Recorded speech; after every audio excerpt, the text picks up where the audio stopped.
Comment osons-nous souiller impur, nous approcher du Dieu trois fois saint? Sa loi exige la perfection. Comment purifier nos cœurs, nos mains? C'est par la croix où il s'est donné, et par son sang qui lave nos péchés, par sa justice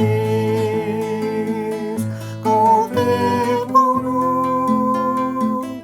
En Jésus nous tenons debout. Comment pouvons-nous, peuple fidèle, vivre avec Dieu en intimité? Chaque jour nous le déshonorons. Comment nos fautes sont-elles pardonnées? C'est par la croix où il s'est donné, et par son sang qui lave nos péchés, par sa justice comptée pour nous. En Jésus nous tenons debout. Comment persévérer dans la foi face à nos échecs et nos erreurs? Ils éveillent en nous la peur, le doute. Comment répondre à l'accusateur? C'est par la croix où il s'est donné, et par son sang qui lave nos péchés, par sa justice comptée pour nous. En Jésus nous tenons debout. Quand viendra le jour du jugement, où nous verrons notre Créateur, nous pourrons plaider avec confiance l'œuvre accomplie de notre Sauveur. C'est par la croix où il s'est donné, et par son sang qui lave nos péchés, par sa justice comptée pour nous. En Jésus nous tenons debout. Je vais vous parler ce matin d'une autre manière de plaire à Dieu. Déjà, il faut avoir une manière. Mais si vous avez une manière, j'aimerais vous présenter une autre manière de plaire à Dieu. Et cette autre manière, c'est l'histoire authentique et vraie d'une chère sœur qui était dans notre église autrefois, qui est décédée maintenant depuis bien longtemps, et qui est dans la présence du Seigneur. Elle est décédée d'ailleurs le 29 octobre 2002, donc c'est déjà très loin dans l'histoire. Mais c'est une femme qui n'a pas eu d'enfant, ne pouvait pas avoir d'enfant. Elle avait un mari très fidèle, ils ont vécu en couple toute leur histoire. Mais voilà, tous les deux sont partis dans le royaume de Dieu. Mais Cette femme a laissé dans son existence, que j'ai connue, quand je suis arrivé à Arlon, c'était un peu elle qui menait la boutique, eh bien, elle m'a marqué, elle m'a impressionné. Elle n'avait rien d'impressionnant, mais elle m'a impressionné par son attitude. Cette femme, et son mari aussi, étaient un couple qui n'ont pas pu avoir d'enfants, je l'ai dit. Ils n'ont pas pu avoir d'enfants, mais ils aimaient les enfants. Et d'ailleurs, la dame, la femme, la maman qui n'en était pas d'ailleurs, c'est elle qui s'occupait de ce qu'on appelle l'école du dimanche. Il n'y avait pas de pasteur pendant 30 ans, ici il faut le savoir. Avant que je n'arrive, c'était toujours des pasteurs un peu occasionnels qui venaient. Mais il y avait ce couple fidèle, c'était des vrais Arlonnais, hein. Ils habitaient d'ailleurs au centre-ville. Concrètement, son amour à cette femme m'a marqué. Je n'étais pas marié, je n'étais pas amoureux d'elle non plus, mais elle m'a marqué, cette femme. Elle m'a marqué parce qu'elle vivait exactement ce qui est écrit dans l'épître de Paul aux Romains au chapitre 5, je vous le lis, versets 5 à 6. En effet, je cite, alors que nous étions encore sans force, chacun peut définir ça, Christ est mort pour des pécheurs, sans force, à peine né, âgé, malade, n'importe, Christ est mort pour des pécheurs. Et au moment fixé. D'ailleurs, à peine mourrait-on pour un juste, je cite toujours l'Écriture, peut-être accepterait-on de mourir pour quelqu'un de bien. Des gens qui sont morts pour une bonne cause, il y en a toujours eu dans le monde, et il y en aura encore. Peut-être que vous en serez un jour. Mais Christ est mort pour des gens qui ne méritaient pas ce que Christ a accompli. Mais voici comment Dieu prouve son amour. Et ça, c'est une phrase très intéressante. Voici comment Dieu prouve son amour envers nous. Nous, c'est nous, n'importe qui, nous. Alors que nous étions encore des pécheurs. Eh bien, alors que nous étions encore des pécheurs, Christ est mort pour nous. Christ est mort pour nous. Puisque nous sommes maintenant considérés comme justes grâce à son sang, donc son sacrifice, nous serons à bien plus forte raison, sauvés par lui de la colère de Dieu. En effet, si nous avons été réconciliés avec Dieu grâce à la mort de son Fils, lorsque nous étions encore des ennemis de son Dieu, nous serons à bien plus forte raison sauvés par sa vie, maintenant que nous sommes réconciliés. La question, c'est évidemment, suis-je réconcilié avec Dieu? D'abord, je ne savais même pas que j'étais en guerre, peut-être. Sommes-nous réconciliés avec Dieu? Bien plus, nous plaçons, c'est dans la parole de Dieu, ça, nous plaçons notre fierté en Dieu par notre Seigneur Jésus-Christ. Nous plaçons, retenez cette phrase, notre fierté en Dieu par notre Seigneur Jésus-Christ. S'il n'y a pas de Seigneur Jésus-Christ, vous l'aurez déjà compris, je ne peux pas plaire à Dieu. C'est impossible. Mais Christ est venu.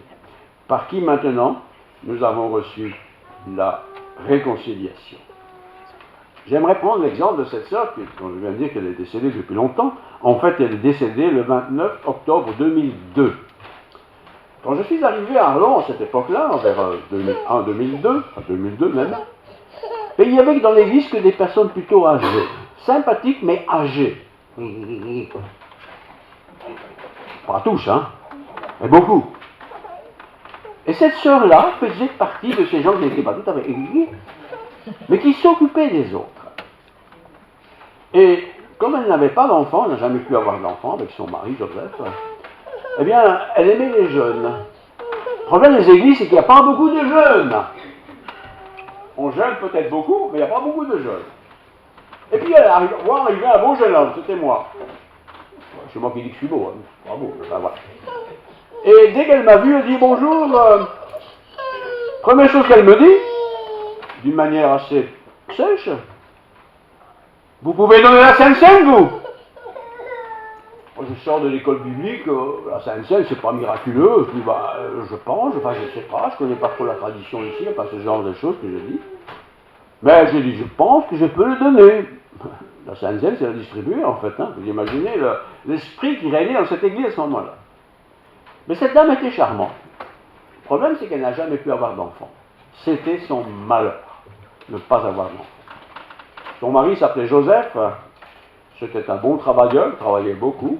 Mais c'était un râleur. Hein. Parce que des râleurs, il y en a aussi dans l'église. Hein. J'étais jeune, j'étais célibataire, plein d'enthousiasme, plein de tout ce que vous voulez.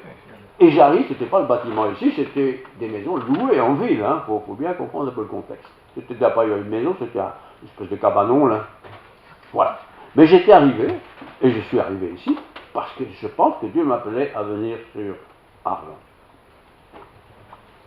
J'aimerais ce matin nous mettre en garde contre ce discours qui est un peu à la mode, un peu dans l'air du temps si vous voulez, mais qui en fait n'est pas du tout fondé sur la parole de Dieu.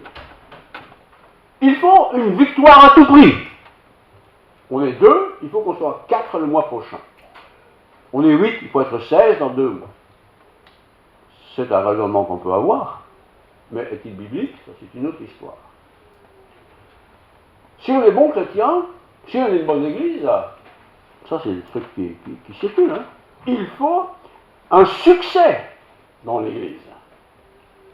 S'il n'y a pas de succès, c'est pas une bonne église. Donc, qu'est-ce qu'on fait? On va ailleurs, là où il y a du succès.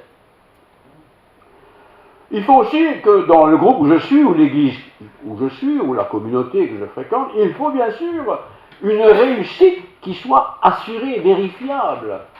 Est-ce qu'il y a des réussites dans ce groupe, dans cette église? Je dis église parce que nous savons que c'est une église ici, mais dans tous ces groupes qui se réunissent un peu tout et n'importe comment, parfois un peu délicat.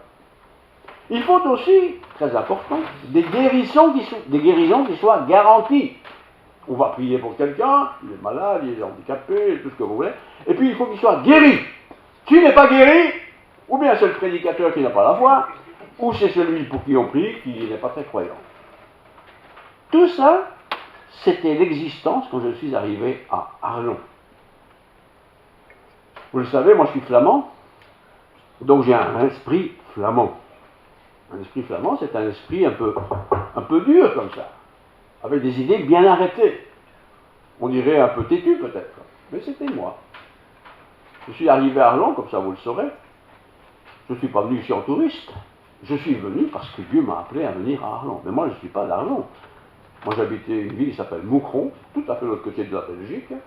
Grande église, très sympathique. Le pasteur étant fort âgé, ben, il aurait bien voulu un successeur. Et il aurait dit André, tu as fini tes études, tu peux venir à Arlon, à Moucron, tu verras, tu seras bien.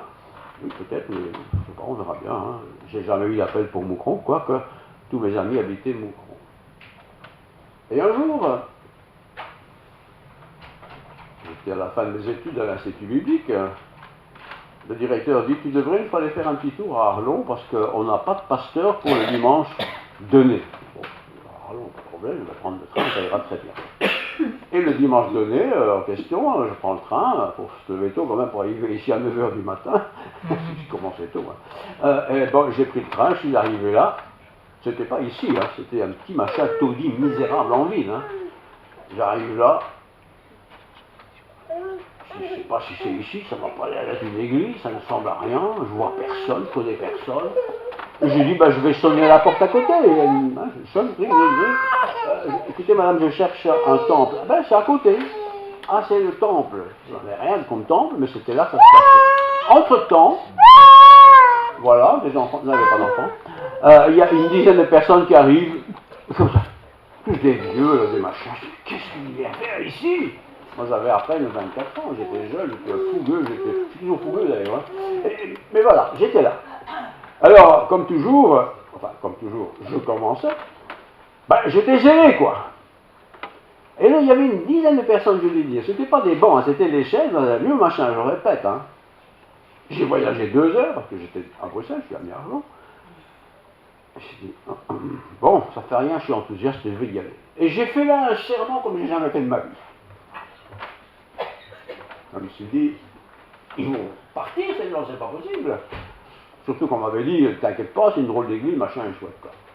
Ils m'ont écouté. Et comme ils m'écoutaient bien, un peu comme maintenant, J'en ai profité. J'en ai profité pour parler avec mon cœur, avec l'amour que le Seigneur m'a mis dans le cœur.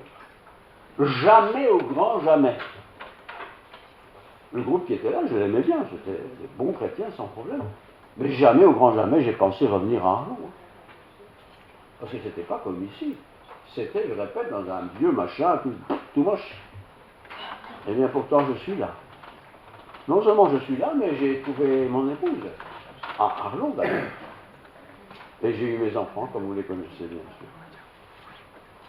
Alors pourquoi je raconte tout ça? C'est pas pour faire joli, parce que ça n'a aucun intérêt. Mais simplement pour montrer comment Dieu est bon. Comment Dieu est aussi parfois mystérieux. On est sur une route et on pense que c'est la bonne route, et puis tout d'un coup on va se trouver complètement ailleurs. Et quand on veut servir Dieu, il vaut mieux être un peu disponible, vous le savez. Je me suis converti très jeune, je vous l'ai dit, quand j'étais encore petit. Il faut dire que, petite parenthèse, c'est mon papa, tous les soirs, on n'avait pas de télé, on n'avait rien de tout ça, personne n'avait ça d'ailleurs, mais tous les soirs on chantait ensemble. Et mon père était une voix de ténor canon, il m'a appris à chanter, on chantait, en flamand s'il vous plaît, parce que nous étions flamands. Ma mère ne chantait pas parce qu'elle était complètement sourde, c'est comme ça. J'ai eu 2 frères, 2 sœurs, ça s'est très bien passé, sans problème particulier. J'avais appris une chose, c'est ce que mon père m'avait enseigné, en flamand. Mein Sohn, mon fils, tu dois apprendre qu'il ne faut jamais abandonner. Ne jamais abandonner quelque chose que tu penses qui vient de Dieu. Pas que tu rêves que ça vient de Dieu, mais que tu penses que ça vient de Dieu. Et je pense que mon père avait bien enseigné ça. Il ne faut pas forcément une victoire à tout prix. Ça, c'est pas mon père qui a dit ça, c'est moi qui vous le dis. Il ne faut pas forcément un succès à tout prix dans ce que je fais. Il ne faut pas forcément une réussite sociale à tout prix. Il ne faut pas non plus penser que automatiquement je dois être guéri parce que je vais prier Dieu qu'il me guérisse. Peut-être que ces choses arrivent, elles arrivent, mais elles n'arrivent peut-être pas à tout le monde. Et quand on s'attend trop à des choses que tout le monde dit vivre, on risque d'être déçu. Et comme on est déçu, qu'est-ce qu'on fait? On va voir ailleurs. Parce qu'on pense qu'ailleurs c'est mieux. Mais ailleurs c'est pas mieux. Ailleurs c'est différent.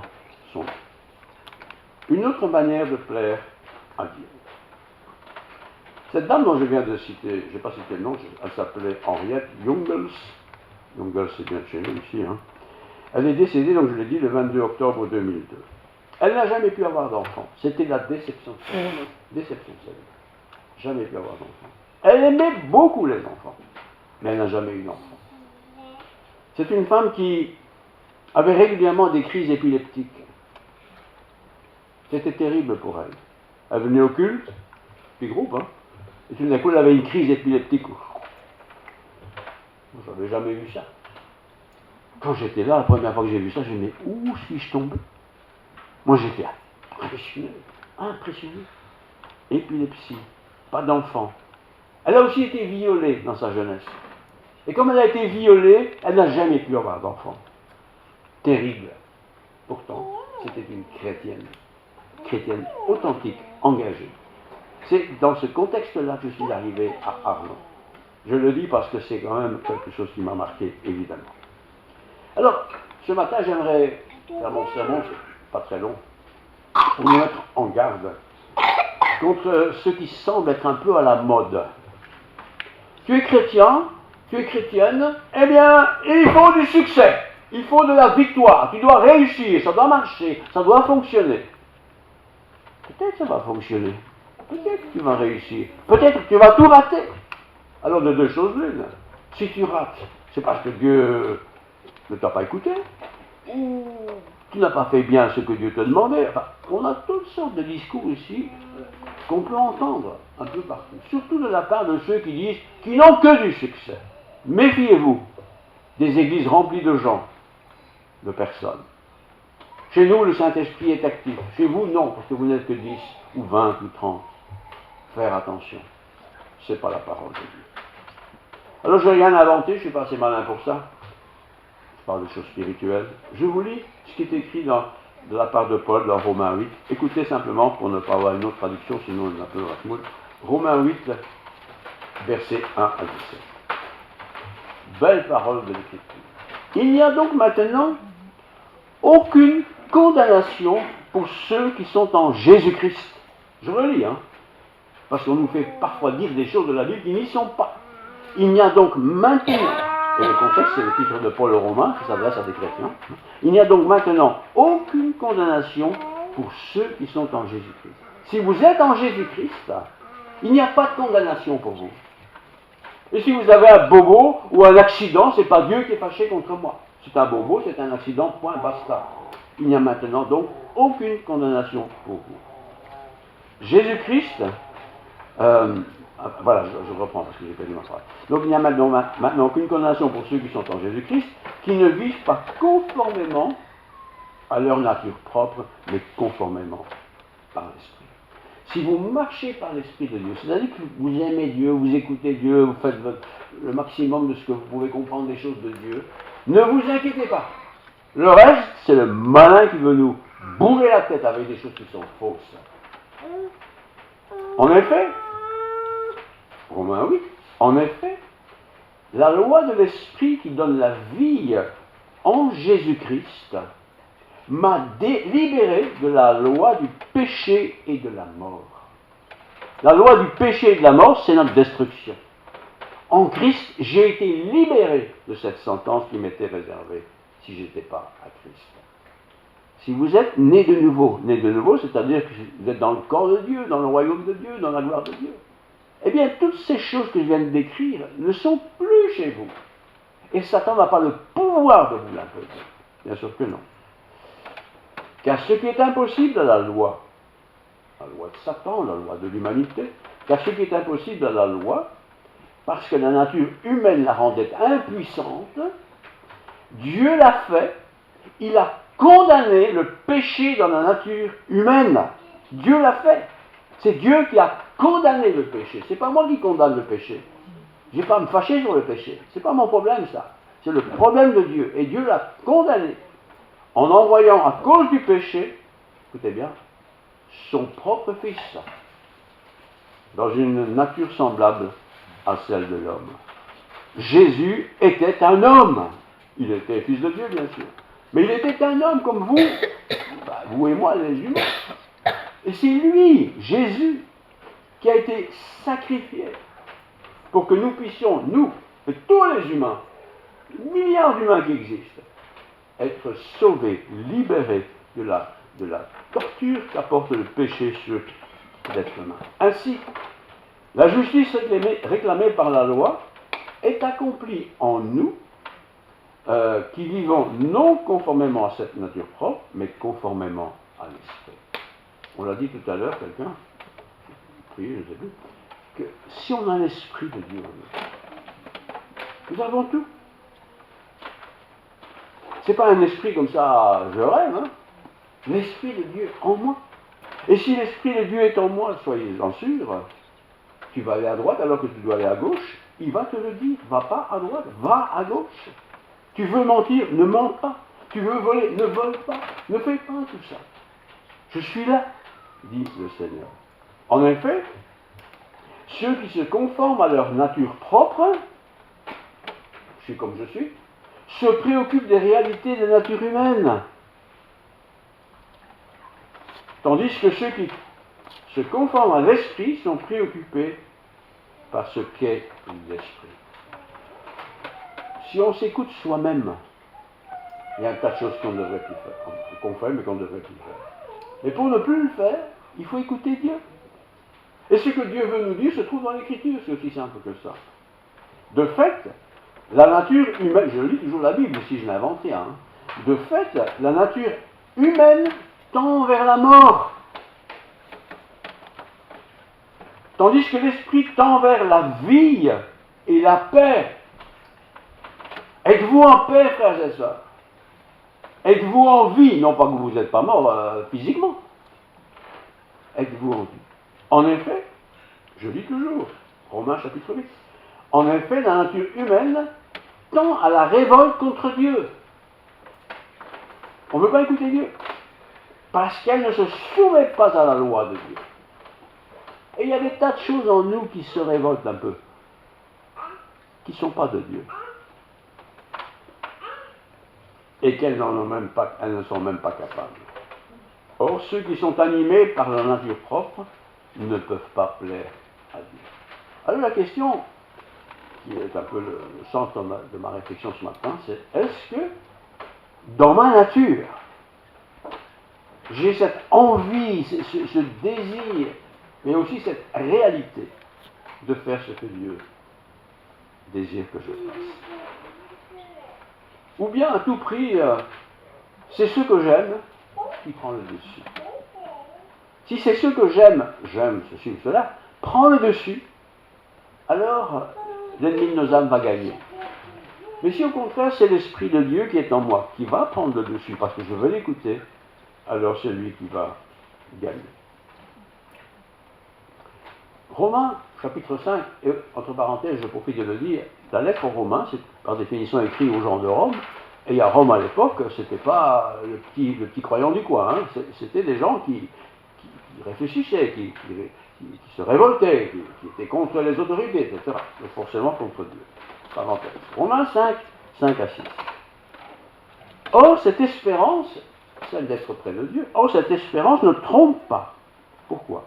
Parce que l'amour de Dieu, est développé dans notre cœur.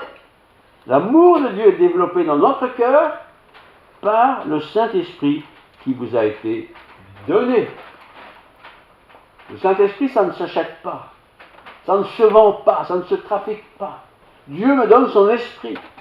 Le jour, le moment ou la minute, je lui dis, dans ma chambre, dans la rue, au boulot, n'importe, en voiture, où je lui dis, Seigneur, moi je veux te plaire. Je veux faire ta volonté. Et à partir de ce moment-là, le Seigneur met son esprit en moi.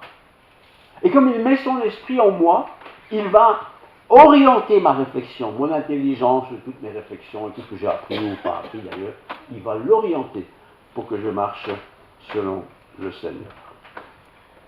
Alors, je vais quand même vous lire le reste, parce que sinon vous allez lire raconte des cracks.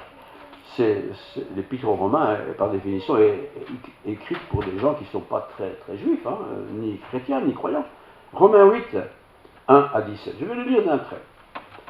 Il n'y a donc maintenant, pour tous ceux qui ont accepté le Christ, même s'ils n'ont pas tout compris, il n'y a donc maintenant aucune condamnation. Aucune, j'insiste, condamnation pour ceux qui sont en Jésus-Christ. Si tu n'es pas en Jésus-Christ, tu dois savoir que tu vas être condamné. Tu vas être condamné. Mais si tu es en Jésus, je dis tu pour qu'on sache bien que c'est chacun, mais si tu es en Jésus-Christ, tu ne seras pas condamné. Même si on te dit, ouais, mais toi t'as fait ci, t'as fait là, tu n'iras jamais au ciel, tu vas aller en enfer, ne les écoute pas. Et si c'est l'esprit malin qui nous dit ça, ne l'écoute pas. Ne l'écoute pas. Donc, qui ne vivent pas conformément à leur nature, mais conformément à l'esprit. En effet, la loi de l'esprit que donne la vie en Jésus-Christ m'a libéré de la loi du péché et de la mort. Probablement, vous comme moi, nous avons connu, ou nous connaissons encore, cette loi du péché en nous. C'est-à-dire que celui qui a le pouvoir en moi, ce n'est pas Dieu, ce n'est pas sa parole, c'est la loi du péché. Oh, c'est pas grave, c'est sûr, tu trompes ta femme, ta pièce, ça ira bien, blablabla. Ça c'est la loi du péché. Mais nous ne sommes plus sous la loi du péché. La suite. Car ce qui était impossible à la loi, parce que la nature humaine la rendait impuissante, bah oui, parce que je ne suis pas d'accord, je veux bien satisfaire ce que je veux faire, Dieu l'a fait, il a condamné le péché. Condamné. Et le péché, c'est beaucoup de choses. Hein. Fondamentalement, c'est le mensonge, c'est l'exagération, c'est la vanité, c'est l'orgueil, c'est le crime aussi, et tout le reste. Dieu l'a condamné. Il a condamné le péché dans la nature humaine, en envoyant, écoutez bien, hein, à cause du péché, donc de cette nature qui est en moi de mauvais, il a envoyé son propre Fils, Jésus-Christ, dans une nature semblable à celle de l'homme. Jésus n'était pas un surhumain, Il n'était pas un extraterrestre. Il était un humain comme moi, né d'une femme, conçu du Saint-Esprit, il est vrai. Ainsi, la justice réclamée par la loi est accomplie en nous qui vivons, non conformément à notre nature propre, mais conformément à l'Esprit. Et c'est ça toute la différence entre un chrétien né de nouveau, c'est pas un protestant ou un catholique ou un croyant, hein, une personne qui était ce qu'elle était, mais qui a accepté que le Christ vienne faire sa maison en moi. C'est toute la différence. En effet, je dis toujours, hein, ceux qui se conforment à leur nature propre, j'écoute ma voix, se préoccupent des réalités de la nature humaine. Normal. Et vous pouvez vous examiner de quoi tu t'occupes le plus. Tandis que ceux qui se conforment à l'Esprit, donc l'Esprit de Dieu, se préoccupent de ce qui est l'Esprit. Alors l'Esprit, ce n'est pas une espèce de fantaisie là qui vient, non. C'est pas parce que je suis exalté, que je sens plus fort que les autres, ou que je peux faire des petits exploits à droite à gauche, c'est pas ça l'Esprit de Dieu. L'Esprit de Dieu, c'est ce qui m'amène au pied du Christ, là, qui accepte que le Christ est mort pour moi. De fait, la nature humaine, monsieur, madame, tout le monde, tend vers la mort. Ah oui, si tu ne te convertis pas, si tu ne changes pas celui qui domine en toi, tu vas vers la mort. Et la mort ici, c'est pas simplement j'arrête de vivre, hein, c'est la mort éternelle, loin de Dieu, l'enfer, quoi. En effet, la nature humaine tend à la révolte contre Dieu parce qu'elle ne se soumet pas à la loi de Dieu et qu'elle n'en peut même, et qu'elle n'est même pas capable. On ne peut pas se soumettre à Dieu si on n'a pas décidé tout simplement d'écouter Dieu. Or, ceux qui sont animés par leur nature propre ne peuvent pas plaire à Dieu. Ceux qui s'occupent que de leur petit nombril ne peuvent pas plaire à Dieu. C'est impossible. Tu peux avoir tout ce que tu veux. Tu peux être riche, tu peux être n'importe quoi. Tu ne peux pas plaire à Dieu. Quant à vous, dit Paul aux chrétiens de Rome, quant à vous, vous n'êtes pas animés par votre nature propre. L'apôtre Paul a bien remarqué la différence de cette communauté de chrétiens par rapport aux gens qui étaient des gens. Hein. Quant à vous, vous n'êtes pas animés par votre nature propre, mais par l'Esprit. Pas un esprit que j'imagine, mais l'Esprit de Dieu. Si du moins, l'Esprit de Dieu habite en nous. Et s'il y a une chose qu'il nous faut retenir, je termine avec ça, c'est est-ce que l'Esprit de Dieu habite en nous? On peut regarder les autres, hein, faire son petit commentaire, oui, lui sûrement, lui non, il boit trop, ou lui ceci. On peut faire tout ça. Mais ce n'est pas ça qu'il faut examiner. Il faut examiner et se poser la question, et nous devons le faire, hein, si on ne l'a jamais fait. Est-ce que l'Esprit de Dieu habite en moi? Habiter, c'est avoir pris position, il habite là. Hein. Si quelqu'un n'a pas l'Esprit de Christ, ce n'est pas une hypothèse, ça arrive, hein, il ne lui appartient pas. Tu peux être protestant évangélique de la meilleure église du monde, tu peux être le chef de la chorale, tu peux être tout ce que tu veux. Ça ne sert à rien si tu n'as pas l'Esprit de Christ en toi. Et je vais vous laisser avec ça parce que l'heure est là. Et avec cette question-là. Est-ce que j'ai l'Esprit de Christ en moi?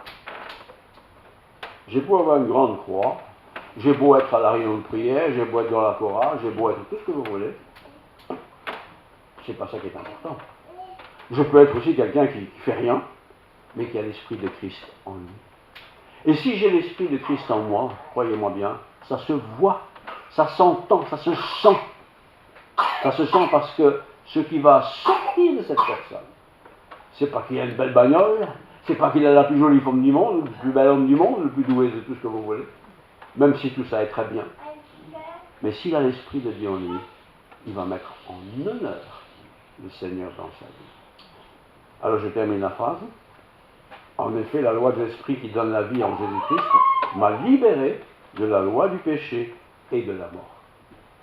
Je ne peux pas me libérer, moi, de la loi du péché. Je peux essayer de faire mon petit possible pour pour ne jamais plus mentir, pour ne pas tricher. Et ça, beaucoup le font, hein. Ça ne marche pas. Ça ne marche pas parce qu'il y aura toujours quelque chose qui va se mettre en entrave. Car ce qui est impossible à la loi, parce que la nature humaine la rendait impuissante, notre nature la rend impuissante, Dieu l'a fait. Il a condamné le péché dans la nature humaine. Donc la mienne aussi, la vôtre. En envoyant à cause du péché son propre Fils dans une nature semblable à celle de l'homme. Quand le Christ a pris sur lui, comme dit l'Écriture, le poids de mes péchés, c'est plus que les miens, c'est déjà beaucoup, mais il a pris le poids de tous les péchés, le Christ nous libère du poids de notre péché. Mais il ne le fera pas automatiquement. Il le fera si je le demande et si je m'y engage. Dernière phrase. Comment ça se passe en réalité? Ça, c'est entre vous et Dieu. Pas besoin de passer par 17 personnes. Hein. Pas besoin de passer par un comité X ou Z ou un spécialiste de ceci ou de cela. On n'est pas des psychiatres ici. C'est Dieu. Dieu, puisque tu existes, puisque tu t'intéresses à moi, libère-moi du pouvoir de celui qui me contrôle. Libère-moi. Et il faut le penser, il faut le dire, et il faut y croire. Et Dieu le fait. Et quand je suis libéré de ce qui m'étreignait, de ce qui me coinçait, de ce qui me rendait prisonnier, j'étais malheureux. Mais quand j'ai été libéré, j'ai été heureux. Ma vie a changé. Alors le reste, vous pouvez le lire, c'est Romains 8 et 9. Je ne vais pas le faire maintenant, ce serait trop long. Mais faites-le, s'il vous plaît, à la maison. Alors, dernière chose concrète, pratique. Vivre selon la chair, c'est vivre un peu comme j'ai envie de vivre. Mais nous ne sommes pas là pour ça. Les convoitises, c'est la chair. Le matérialisme, c'est la chair. La sensualité, c'est la chair. La jalousie, c'est la chair. La critique, le jugement, c'est la chair. La vérité ou le mensonge, c'est aussi parfois la chair. Le péché. Impossible d'appartenir à Dieu sans l'Esprit de Dieu. Alors je termine vraiment. Quand vous aurez l'occasion, aujourd'hui, demain, n'attendez pas 6 mois, hein, dites au Seigneur avec vos mots, mais simplement, Seigneur, voilà, tu me connais, hein, je suis pas marrant, je suis pas gentil, je fais des bêtises, je fais des conneries, tout ce que tu veux. Mais ça, c'est pas encore le pire. C'est que je pense pouvoir m'en sortir sans Dieu. Alors Dieu, j'ai besoin de toi. J'ai besoin de ton aide, j'ai besoin de ton secours. Par l'Esprit, nous ont fait mourir les actions du corps. Voilà. Par un esprit de servitude, je suis libéré de la servitude du péché. Que Dieu nous aide. Je vous invite à relire. Hein. Je vous lis un tout dernier verset. La souffrance ne doit pas être rejetée. Ce n'est pas un verset, ça, c'est ce qu'il dit. C'est pas parce que j'ai une souffrance X ou Z que je dois être fâché sur Dieu ou que je vais dire tout ça c'est de la bêtise. La souffrance ne doit pas être rejetée. Le Christ est allé à la mort de la croix, il ne l'a pas rejetée. Elle n'est pas à rechercher non plus. Je ne vais pas chercher la souffrance pour le plaisir de souffrir. Je n'ai pas non plus à aduler ceux qui souffrent plus que les autres, hein, en disant bah, tu souffres, bah, toi tu es vraiment aimé de Dieu. Hein. C'est pas vrai ça. Allez, entre à la maison avec ce texte. 2 Corinthiens, chapitre 4, 2, 4, versets 14 à 18. Relisez ça à la maison. Sinon, j'aurais pu lire ici, mais on est un peu trop tard. Et le temps est là. Que Dieu vous bénisse tous. Prions ensemble. Notre Dieu, notre Père, merci pour cette parole de l'Évangile. Merci pour Paul qui a rapporté ses notes, pas seulement lui d'ailleurs. Il nous a rapporté pour que nous puissions comprendre le chemin du salut. Ce n'est pas une masse de choses à faire ou ne pas faire, c'est simplement te laisser prendre position dans notre vie, dans notre cœur, dans notre corps, dans notre tête. Seigneur, si nous pouvons simplement faire cette prière, éclaire-moi, tu nous éclaireras. Et étant éclairés, nous pourrons changer ce qui doit être changé. Et ce qui est changé n'apparaît plus. Ce qui est bon, c'est toi qui le mets. Tu le mets en place. Et ainsi nous pouvons jouir de la vie chrétienne, de la piété chrétienne, de la joie chrétienne. Que toute grâce te revienne, que toute grâce nous revienne à cause de ta gloire. Je te prie ça au nom de Jésus. Amen. Amen. Mes peurs, tel un ouragan sans fin, rugissent en moi, mais tu veilles plus que je